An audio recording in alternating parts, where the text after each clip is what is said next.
Bismillahirrahmanirrahim. Assalamualaikum warahmatullahi wabarakatuh. Alhamdulillah wassalatu wassalamu ala Rasulillah wa alihi wa sahbihi wa mawalah.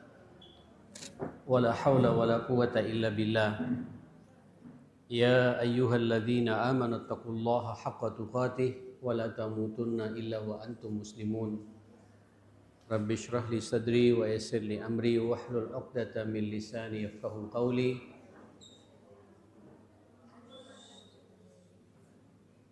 Subhanaka la ilma lana illa ma 'allamtana innaka antal alimul hakim. Wa tub 'alaina innaka antat tawwabur rahim. Raditu billahi rabba wa bil islami dina wa bi Muhammadin nabiyya wa rasula. Bismillahi tawakkaltu 'ala Allah wa la haula wa la quwata illa billah. Ibu-ibu yang dimuliakan Allah, tema kita masih berlanjut al-masjid. Masjid, rumahnya Allah. Tempat paling mulia di muka bumi ini tentu kita semua sepakat mengatakan itulah masjid. Di antara sekian banyak masjid, induknya itu yang dianjurkan kepada kita semua untuk ngoyo, serius, bersemangat untuk datang ke masjid yang paling mulia itu ada 3. Kata Nabi, la tashuddur rihal illa ila thalathati masajid. Kalian tidak boleh bersemangat, bersungguh-sungguh untuk bepergian, menghabiskan waktu, mengeluarkan uang banyak dan tenaga serta pikiran kecuali pada 3 tempat. Itu diperbolehkan. Apa itu? Pertama, Masjidil Haram, yaitu Masjid Al-Haram yang ada di Mekah saat ini, di mana kita doakan juga saudara-saudara kita sedang melaksanakan ibadah haji, mudah-mudahan dilancarkan oleh Allah, dimudahkan oleh Allah, pulang perginya selamat, sehat walafiat, dan pulang mendapatkan haji yang mabrur. Itulah tempat terbaik di dunia. Tidak ada lagi, Bu. Di seluruh dunia ini tempat terbaik itu Masjidil Haram. Mudah-mudahan ibu yang belum umrah, belum haji, ditakdir oleh Allah Subhanahu wa taala bisa melaksanakan umrah atau lebih-lebih haji sebelum kita meninggal dunia insyaallah. Amin Allahumma amin. Yang kedua, wa masjidi hada, yaitu Masjid Nabawi. Masjidku ini, kata Nabi. Masjid Nabawi walaupun ini tidak masuk rukun haji, tapi dianjurkan.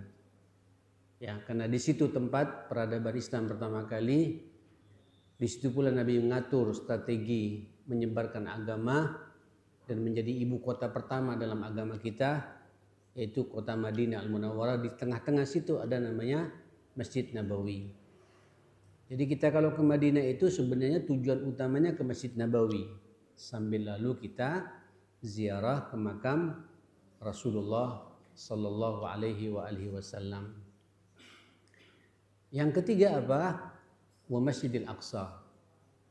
Mudah-mudahan ini segera bebas, segera merdeka, dan Yahudi tidak mencengkram lagi. Saat ini Al-Aqsa, Ibu, dalam pengawasan Zionis Yahudi. Jadi Ibu kalau ke Al-Aqsa itu masuk ke negara Israel. Karena kawasan Al-Aqsa itu dikendalikan, otoritasnya itu dikendalikan oleh pemerintah Israel. Laknatullah alaih, mudah-mudahan segera hancur negeri ini dan kembali ke pangkuan kita kaum muslimin. Karena demikian masih bisa kita ke sana, cuma dalam kondisi perang begini semua pada takut. Nah, ibu-ibu yang dimuliakan Allah, lalu apa dengan masjid kita di sini? Inilah indahnya agama kita. Nabi juga mengatakan wa ju'ilat liyal ardu masjidan wa tahura. Dan kekhususan umat Muhammad itu dimanapun ia berada, itu bumi yang Allah bisa dijadikan masjid. Alhamdulillah kita di sini ada masjid Mujahidin, ya, ada masjid Al-Irsyad, ada Masjid Ar-Rahmah dulu Ibu ya. Ada Masjid Al-Falah, ada Masjid Agung, dan masjid-masjid banyak di sini. Ada Masjid Al-Ikhlas, Tanjung Sadari, ada Masjid Al-Ukhuwah, ada masjid dan masjid-masjid yang lain. Itu sebenarnya perwakilan dari 3 masjid tadi itu. Saya membiasakan diri Ibu, setiap masuk masjid, apakah masjid saya Ar-Rahmah atau Masjid Al-Falah, Masjid Agung, nanti saya maghrib di Masjid Agung Bu, sampai Isya. Setelah itu saya ke Gresik, ada pengajian. Itu di Masjid Agung saya memposisikan ini Masjid Agung adalah Masjidil Haram. Masjid Al-Falah sama seperti Masjid Nabawi gitu. Masjid Ar-Rahmah ya mirip-mirip Nabawi dan Al-Aqsa gitu.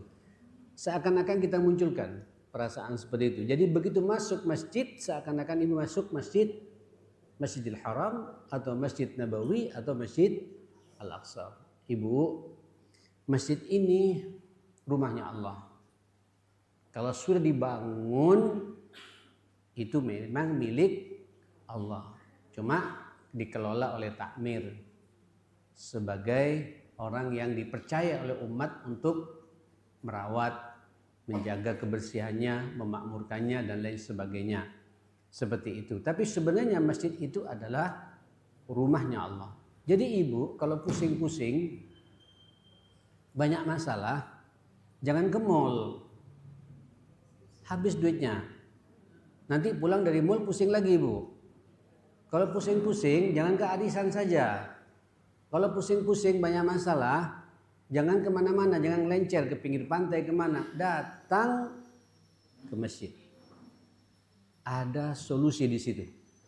Ada jalan keluar di situ. Ini bukan bahasa saya. Ada sebuah hadis riwayat Abu Dawud dari Abu Umamah Al-Bahili. Nabi mengatakan ada 3 macam manusia. Yang 3 macam manusia itu semuanya pasti mendapatkan jaminan hidup dari Allah Subhanahu wa taala. Jadi yang menjamin siapa? Yang menjamin siapa? Allah, bukan Prabowo, Bu. Apalagi Jokowi, ya. Bukan anak kita, bukan orang yang selama ini memperhatikan kita. Yang menjamin kita dunia akhirat Allah. Kata Nabi, apa bentuk jaminannya? In asya, kalau orang itu hidup, macam kita sekarang hidup, ruziqa wa kufiya. Rizkinya dijamin dan dicukupi semua kebutuhan hidupnya. Kurang apa ini Bu? Rizkinya dijamin dan dicukupi semua kebutuhan hidupnya. Kalau orang itu sudah dijamin oleh Allah. Ibu, wa in mata, kalau orang itu mati, jaminannya apa? Adkhalahullahul jannah. Orang pasti memasukkan kemana? Ke surga. Pingin enggak Bu? Nah kata Nabi, yang pertama, idza dakhala baitahu fasallama ala ahli fahuwa dhaminun 'ala Allah. Setiap orang yang masuk ke dalam rumahnya, bertemu dengan suaminya, dengan anaknya, dengan cucunya, dengan mantunya, dia senyum, dia tertawa, dia sebarkan kedamaian, ketentraman, kenyamanan. Dia tidak cerita masalah-masalah di luar rumah untuk dibawa ke rumah. Masuk rumah, baiti jannati. Masuk rumah, masuk surga Bu. Pastikan orang kalau di rumahnya anteng, tidak ada masalah dengan suami, tidak ada masalah dengan anak dan mantu, tidak ada masalah dengan siapapun pula yang ada dalam rumah itu, orang itu pasti dijamin oleh Allah Subhanahu wa taala. Ini sekarang kita akan berada di 3 bulan mulia ya. Puncak kemuliaannya nanti pada 10 hari pertama bulan Dzulhijjah. Ya Bu ya, sudah tinggal 4-5 hari lagi nih Bu. Kita akan masuk awal Dzulhijjah. Dan kita semua paham Dzulhijjah itu adalah momentum tahunan kepada kita untuk kita meneladani potret keluarga. Keluarga siapa ini? Ibrahim. Bagaimana Ibrahim sosok laki-laki, sosok suami yang penuh perhatian kepada istrinya Hajar. Hajar yang totalitas ketaatannya kepada suami luar biasa setelah dia taat kepada Allah. Dan kedua orang ini, bapak ibu ini, Ibrahim dan Hajar ini penuh perhatian kepada putranya siapa? Ismail. Bu, orang yang seperti itu, yang setiap hari pikirannya suamiku, anakku, mantuku, cucuku, ya selalu dikawal. Tidak ingin ada masalah, dirawat betul, dijaga betul keharmonisan rumah tangga itu, orang itu pasti dijamin kehidupannya oleh Allah Subhanahu wa taala.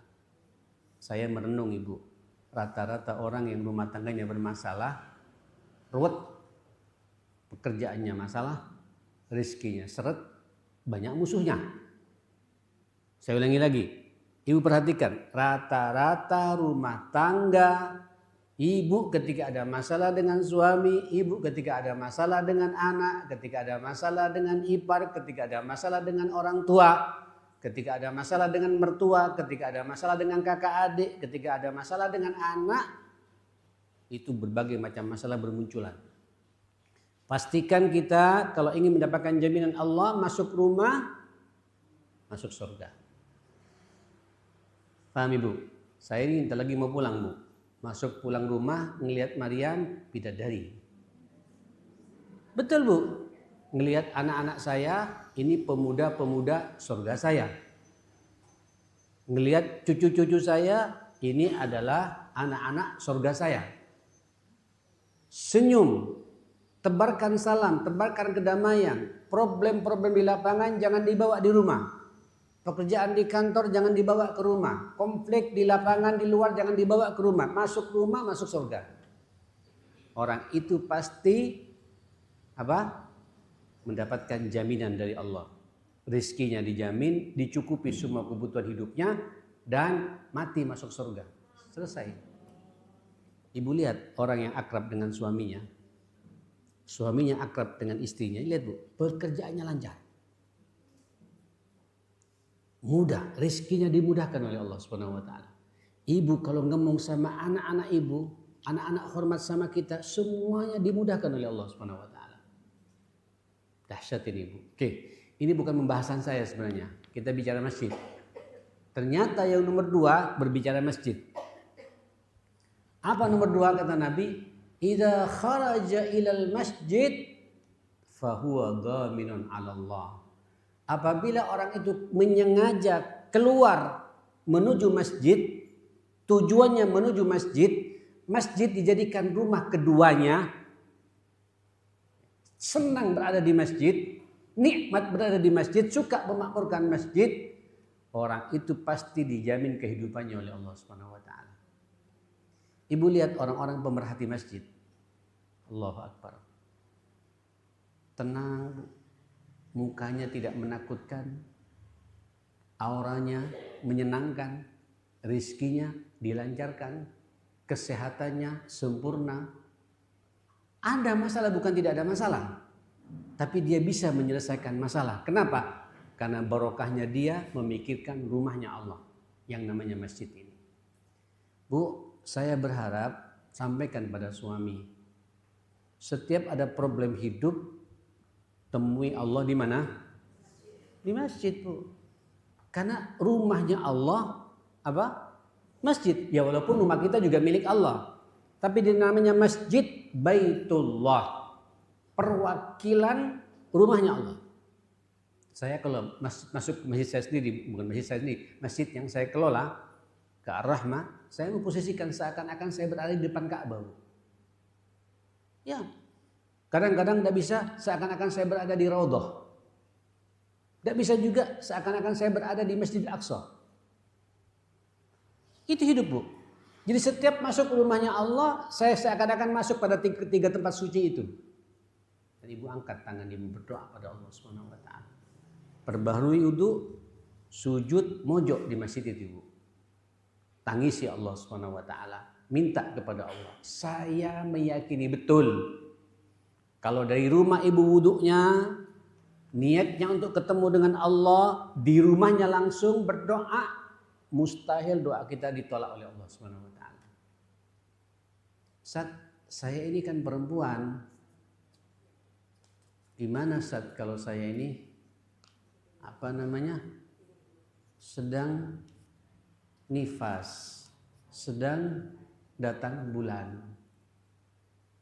Kata para ulama, ibu-ibu sekalian, memang ini jumhur ulama sih mengatakan ini baiknya tanya sama ahli fikih lebih enak pada Ustaz Agung nanti ya.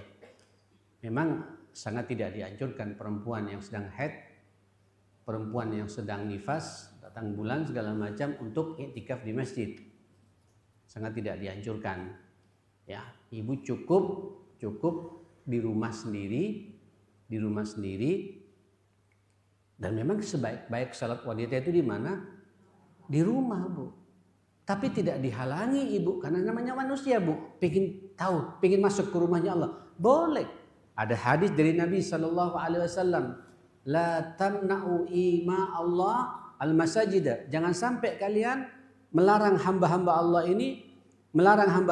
ini masuk ke dalam masjid. Yang namanya hamba-hamba Allah yang perempuan masuk ke dalam masjid. Kenapa? Mereka punya hak juga, ibu sekalian. Punya hak untuk masuk ke dalam masjid. Ya seperti itu. Nah, ibu-ibu yang dimuliakan Allah Subhanahu wa taala. Nah, ini perempuan bagi ibu yang bersih, normal, ya. Terus pingin juga mendampingi suami subuhan di masjid. Boleh aku ikut, Bang? Boleh. Saya kadang-kadang ngajak istri saya, Bu, ayo ke masjid. Yang penting salat sunnahnya di mana? Di rumah. Ibu kalau tidak menimbulkan fitnah silakan, asal didampingi oleh siapa? Oleh suami, oleh mahramnya. Masuk ke dalam masjid. Sebelum salat tahiyatul masjid dulu. Baik laki-laki atau perempuan sunnahnya begitu. La, kata Nabi, la yajisanna ahadukum al-masjidah illa ayyusalli rak'atain. Jangan sekali-kali salah seorang di antara kalian ketika masuk ke dalam masjid langsung duduk. Kecuali pastikan orang itu salat 2 rakaat tahiyatul masjid. Kemudian berdoa kepada Allah Subhanahu wa taala. Tangisi Allah Subhanahu wa taala. Ini rumahnya Allah. Ibu sedang munajat kepada Allah Subhanahu wa taala, sedang meminta kepada Allah Subhanahu wa taala. Ya, dan tepat sasaran berada di masjidnya itu. Ustaz, mana yang lebih baik? Doanya wanita, doanya bapak-bapak di masjid? Ya tetap di masjid, Bu. Karena masjid rumahnya Allah Subhanahu wa taala. Rumahnya Allah. Minta kepada Allah. Asal ibu ke masjidnya harus didampingi oleh siapa? Oleh suami. Tidak ada suami, ya anaknya. Tidak ada anak, ya saudaranya. Puncaknya, ya sama pembantunya, biar tidak jadi fitnah. Jangan ke masjid sendirian, apalagi masih muda ibu-ibu sekalian. Ini jadi fitnah nanti dalam kehidupan kita. Nah, ibu-ibu yang dimuliakan Allah Subhanahu wa taala, ini masjid. Masjid itu sangat dianjurkan. Ini sekaligus ibu, kalau orang hobi masjid, langsung legitimasi imannya diakui oleh Allah Subhanahu wa taala. Tidak hanya Nabi, tidak hanya Allah, Rasul pun juga begitu. Apa kata Allah? Innama ya'muru masajidallah. Sesungguhnya orang yang memakmurkan masjidnya Allah, man amana, itulah orang yang beriman kepada Allah dan punya orientasi akhirat, ingin masuk surganya Allah. Jadi orang kalau sudah ke masjid, bukti kalau orang itu diakui oleh Allah punya iman. Saya merenung, Bu. Ya kalau tidak ada iman kita tidak akan ke masjid. Mending salat di rumah. Iya kan? Apalagi ibu-ibu. Mending di rumah saja. Tapi saya ingin berjumpa dengan rumahnya Allah. Dan subhanallah ibu, kata Nabi, orang kalau ke masjid ibu, 1 langkah diangkat derajat kita. Langkah berikutnya dihapus dosa kita. Semakin jauh masjid, semakin banyak pahala yang bakal kita dapatkan, derajat yang bakal kita dapatkan, dan semakin banyak pula peluang penghapusan dosa kepada kita. Allahu Akbar. Dan begitu ibu duduk di masjid, salat tahiyatul masjid, kemudian salat qabliyahnya kalau zuhur dan lain sebagainya, terus ibu nunggu qomat, itu selama ibu duduk tidak berbicara, tidak buka HP, dianggap salat. Dan semua doa-doa kita didengar oleh Allah Subhanahu wa taala. Bu, saya paling menikmati di masjid tuh. Silakan tanya sama adik-adik saya ini. Saya di masjid pulang paling akhir, Bu. Apalagi subuh. Subuh saya menikmati betul. Subuh, asar saya tidak mau terburu-buru. Karena kata Nabi di subuh dan asar itu di masjid, Ibu, ya ta'aqabani malaikatul lail wa malaikatul nahar. Ada dua malaikat yang sip-sipan turun. Di waktu siang, di waktu sore dan di waktu malam. Ya, dua-duanya siap mencatat dan mendengarkan doa terbaik kita. Maka kata Nabi, kalau terpaksa kau harus betul-betul menjaga salat al-wusta ini, Bu. Asar dan subuh. Itu Ibu langsung disaksikan oleh malaikat-malaikat Allah Subhanahu wa taala. Bu, jangan terburu-buru. Nikmati kita di situ. Baca doa paginya, kalau sore baca doa sorenya. Baca Al-Qur'annya. Kemudian angkat tangan kita berdoa kepada Allah. Masa kita tiap hari minimal 2 kali kita khusyuk berdoa kepada Allah di rumahnya lagi, kemudian tidak akan diterima oleh Allah Subhanahu wa taala. Pasti doa-doa kita tembus ke arsy Allah dan akan diterima oleh Allah Subhanahu wa taala. Ibu-ibu yang dimuliakan Allah Subhanahu wa taala, ini masjid. Masjid jadikan tempat yang sakral. Masjid jadikan tempat di mana kita berkomunikasi dengan Allah. Tempat untuk kita meminta curhat kepada Allah Subhanahu wa taala, dan ada keyakinan saya ke masjid, saya mendapatkan jaminan kehidupan dari Allah. Bahagia di dunia dan bahagia pula di mana? Di akhiratnya Allah Subhanahu wa taala. Ibu-ibu, ternyata kalau kita lihat masjid ini tempat pemersatu kita. Masjid ini, Bu, tempat silaturahim kita. Tidak ada, Ibu, agama di dunia ini yang mengajak umatnya berjumpa satu sama lain setiap hari 5 kali kecuali kita. Betul, Bu. Orang-orang Nasrani ketemu dengan Tuhannya dan sesama temannya itu sepekan sekali. Hari apa? Hari Ahad. Saya tidak mengatakan minggu, hari Ahad. Orang Yahudi ketemu dengan Tuhannya itu hari Sabtu. Dan teman-temannya hari Sabtu. Kita, Ibu, setiap hari berapa? 5 kali. Allahu Akbar. Maka pasti Allah melegitimasi kita, ngecap kita, menyetempel kita, ini orang beriman. Sampai kata Rasulullah sallallahu alaihi wasallam, "Idza ra'aitumur rajula ya'tadul masjid," kalau engkau melihat saudaramu melangkahkan kakinya ke masjid, saksikan bahwa saudaramu itu punya iman. Ibu, kalau bisa setelah di masjid itu jangan langsung pulang. Sapa saudara-saudara kita. Subhanallah. Justru barokahnya di situ. Kita akan tahu tentang kondisi kita masing-masing. Kalau tiap hari kita ketemu, bukan tahu, Bu, kapan dia sumringah, kapan tidak sumringah, ya kan? Kapan dia tertekan, tidak tertekan. Tapi kalau kita tidak pernah ketemu, tahu-tahu masuk rumah sakit. Tapi kalau kita setiap saat ketemu di masjid, satu hari nggak ke masjid, gelisah, Bu, jamaah yang lain. Kemana? Akhirnya disambangi, Bu. Begitu disambangi, itu tidak perlu ke dokter, Bu. Karena merasa diperhatikan oleh saudaranya. Ini barokahnya kita memakmurkan apa? Masjid. Orang kalau sudah memakmurkan masjid, terjadi persaudaraan yang luar biasa. Makanya Rasulullah sallallahu alaihi wasallam di Madinah, Ibu, pertama kali menginjakkan kaki di Madinah, apa yang diperbuat sama Nabi, Bu? 2 hal. Binaul masjid, membangun masjid. Dan yang kedua, akha bainal muslimin al-muhajirin wal ansar, mempersaudarakan satu sama lain. Dan masjid tempat berkumpulnya kaum muslimin. Di masjid umat ini bisa mendapatkan solusi hidupnya, jalan keluar dari berbagai macam masalah hidupnya. Di masjid dia bisa menanyakan masalah-masalah agama kepada imamnya, kepada pimpinannya di situ. Di masjid ketika dia ada masalah, nanti tinggal disambungkan, Bu, dengan orang yang lain. Karena kita satu sama lain saling terikat. Bu, mohon maaf ya, tidak apa-apa ini sekalian. Sebenarnya kampus yang kami bangun ini, Bu, untuk itu sebenarnya. Ini satu-satunya kampus Tidqi Ar-Rahmah mencetak imam masjid yang siap mengelola masjid.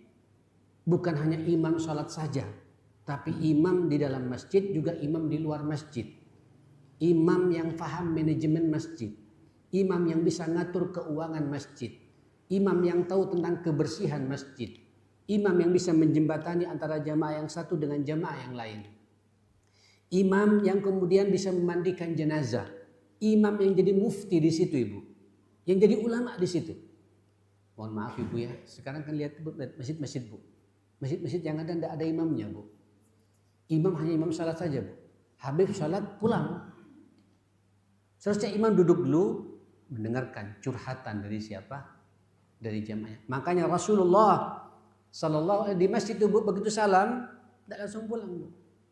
Nunggu barangkali ada sahabat-sahabat yang ingin nanya sama Nabi. Ya, ada sahabat-sahabat yang bermasalah dilihat sama Nabi. Imam peka. Imam tahu satu persatu bagaimana kondisi jamaahnya. Imam bahkan tahu Bu bagaimana penyakit jamaahnya. Bahkan kalau sekarang alhamdulillah banyak sudah yang kita sosialisasi kemana-mana. Masjid juga harus tahu Bu golongan darah jamaahnya. Di Ar-Rahmah ini Bu, ring satu Ar-Rahmah itu Bu, tahu rumah Teluk Buli dalam nomor sekian, Teluk Buli 1 nomor sekian, Teluk Buli umum nomor sekian, Teluk Weda nomor sekian rumahnya, namanya siapa, umurnya berapa, golongan darahnya apa. Sehingga nanti begitu ada yang sakit Bu, tinggal ngeklik saja. Ini butuh golongan darah AB, siapa yang punya AB itu. Jamaah masjid juga, dari jamaah masjid ke jamaah masjid. Saling menguatkan satu sama lain. Inilah tujuan masjid didirikan untuk menyelesaikan problem umat. Di masjid tidak hanya ceramah. Di masjid tidak hanya sekedar mendengarkan pidato atau khutbah. Tapi di masjid juga kita masuk masjid bisa menyelesaikan problem umat. Bisa mandikan jenazah takmirnya.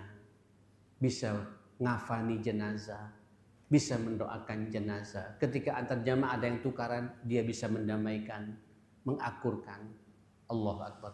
Jadi masjid, mohon maaf Ibu, ini Indonesia Bu ya. Tapi kalau Ibu lihat di Saudi, di Yaman, di Oman, di Qatar, di Emirat, di Bahrain, di Kuwait, ya di Mesir, itu masjid Ibu, jamaah-jamaah ketika ada masalah Bu, datangnya ke imam masjid. Curhatnya ke imam masjid. Imam masjid juga tahu nanti. Ketika dia tidak bisa menyelesaikan masalahnya, dia nanyakan lagi kepada imam yang lain. Karena antar imam ada komunikasi. Kalau urusan-urusan finansial, umpamanya Bu, urusan-urusan apa terkait dengan keduniaan, dia ngelihat ada beberapa jamaah yang mampu menyelesaikan, disambungkan saja Bu. Jadi masjid menjadi problem solver, menyelesaikan semua masalah umat. Nah kalau semua masjid berpikir begitu Ibu sekalian, selesai urusan bangsa ini. Bu, ini Indonesia ada 880 sekian ribu masjid. Ada yang mengatakan 1 juta sekian masjid. Seluruh Indonesia ini Bu. Berarti kita kan butuh 100 berarti 1 juta imam juga tuh Bu. Logikanya kan begitu. Sementara Stidki setiap tahun hanya menelurkan imam 36 orang. Ini baru angkatan ke-6. Yang sudah keluar 180 imam. Sementara masjid masih ada ratusan ribu masjid Bu. Doakan Ibu ya, insya Allah dalam waktu dekat kita buka cabang di Jakarta. Ini kita lagi koordinasi terus menerus dengan beberapa lembaga di Jakarta untuk kemudian kita kembangkan lembaga seperti ini. Sampai kemudian Bu tidak ada masjid di Indonesia. Target saya Ibu sebelum saya mati, Asia Pasifik imamnya dari Istidqiyah Rahmah. Tidak mustahil sekarang Bu, tidak mustahil. Alhamdulillah ini masjid Al-Falah imamnya dari kita. Masjid Muhajirin di Balai Kota imamnya dari kita. Masjid di mana? Di rumahnya Pak Erik siapa?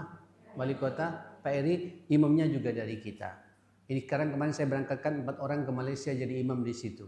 Di Toronto, di Amerika, di Hong Kong, di Jepang. Dari kita semua. Alhamdulillah. Nah, kalau semua kita berpikir begitu, selesai urusan kita Ibu sekalian.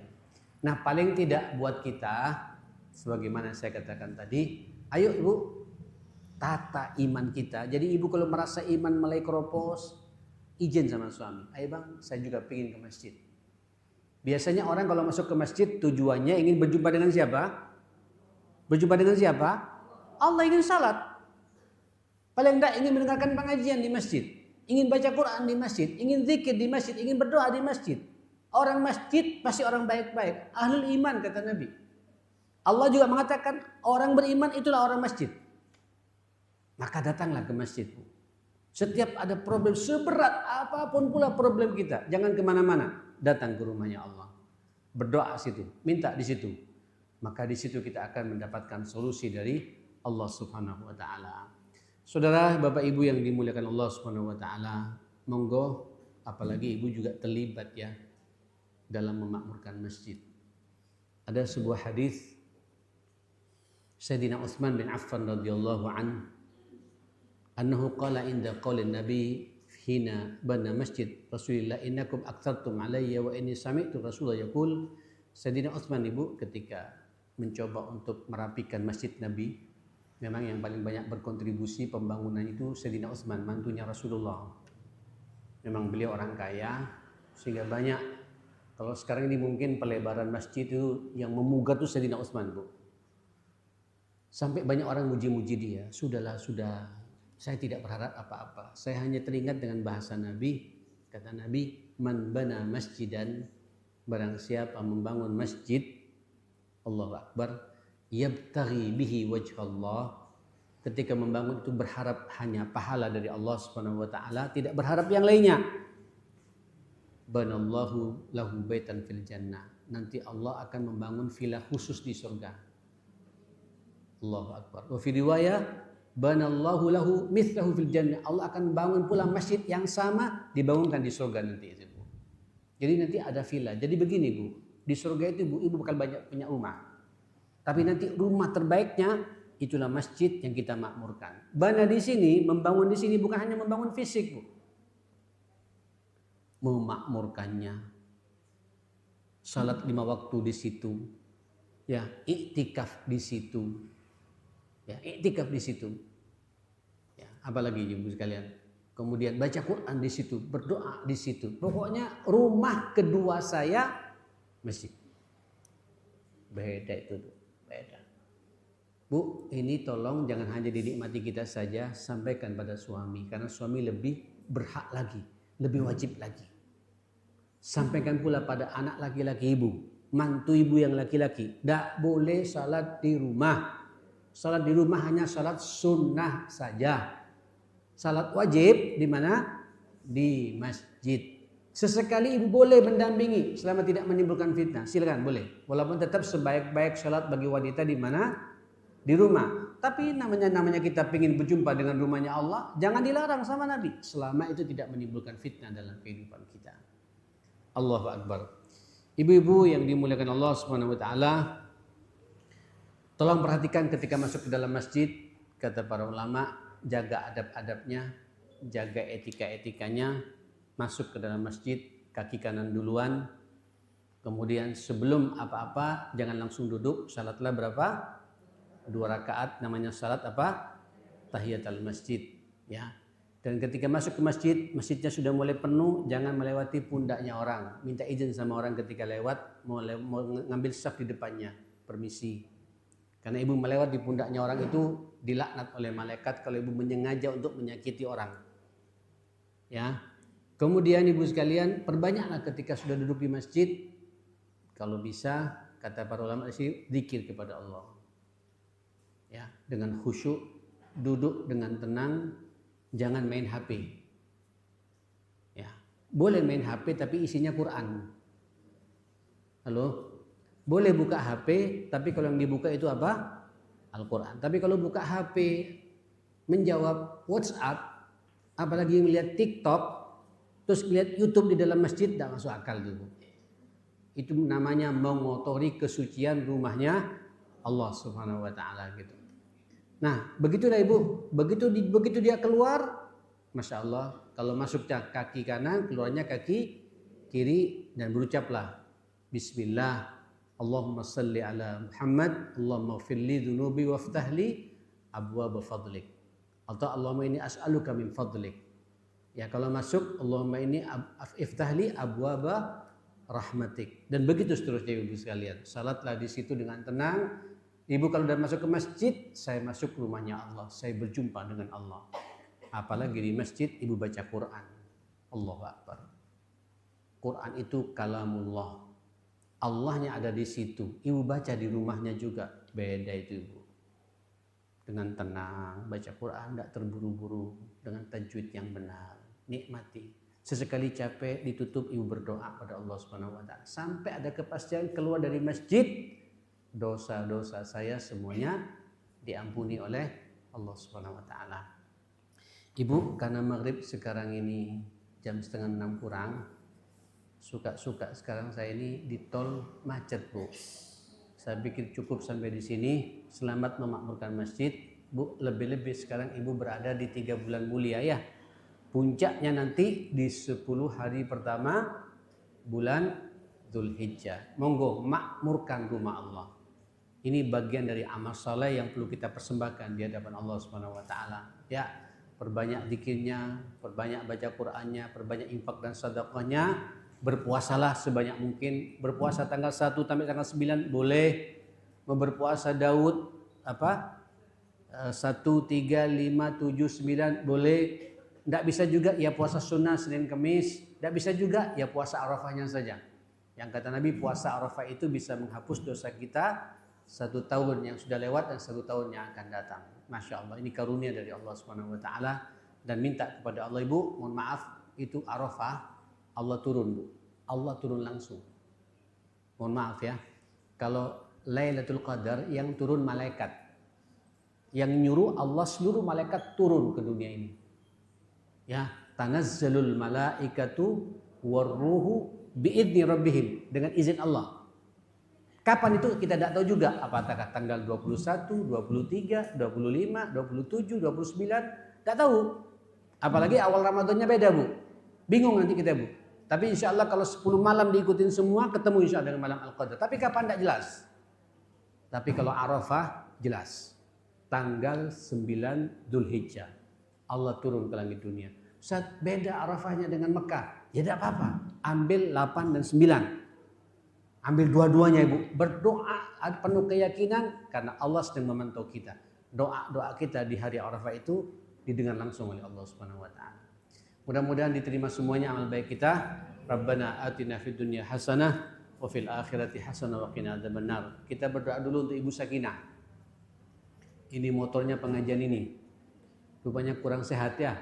Mudah-mudahan segera disembuhkan oleh Allah Subhanahu wa taala. Allahumma antas syafi la shifa illa shifauka. Ishfiha ya Allah, ishfi Sakinah shifaan ajilan shifaan la yughadiru saqama. As'alallahal azim rabbal arsyil azim ay yashfiha.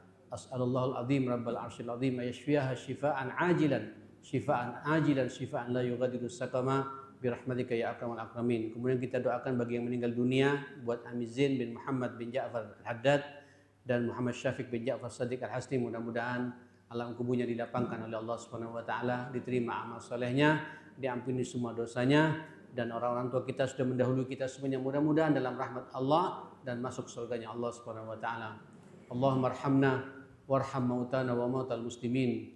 Allahumma shfina washfi mardana wa mardal muslimin. Allahumma ighfir lahumma warhamhuma wa'fi anhuma birahmatika ya akramal akramin. Rabbana atina fid dunya hasanah wa fil akhirati hasanah wa qina adzabannar. Sallallahu ala sayyidina Muhammadin wa alihi wa sahbihi wa sallama tasliman katsira. Alhamdulillahirabbil alamin. Saya mohon maaf semuanya.